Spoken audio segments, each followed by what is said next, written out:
ایک صاحب نامعلوم رسول صلی اللہ علیہ وسلم کی خدمت میں آئے اور عرض کیا کہ مجھے کوئی ایسا عمل بتا دیجیے جو ثواب میں جہاد کے برابر ہو۔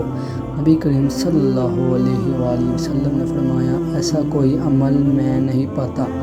پھر آپ صلی اللہ علیہ وسلم نے فرمایا کیا تم اتنا کر سکتے ہو کہ جب مجاہد جہاد کے لیے نکلے تو اپنی مسجد میں آ کر برابر نماز پڑھنی شروع کر دو اور نماز پڑھتے رہو اور درمیان میں کوئی سستی اور کاہلی تمہیں محسوس نہ ہو، اس طرح روزے رکھنے لگو اور کوئی دن بغیر روزے کے نہ گزرے۔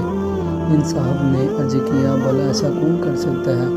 ابو ہریرہ رضی اللہ تعالیٰ عنہ نے فرمایا کہ مجاہد کا گھوڑا جب رسی میں بندھا ہوا زمین پر پاؤں مارتا ہے تو اس پر بھی اس کے لیے نیکیاں لکھی جاتی ہیں۔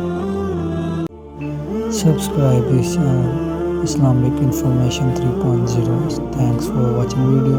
Share this Islamic video.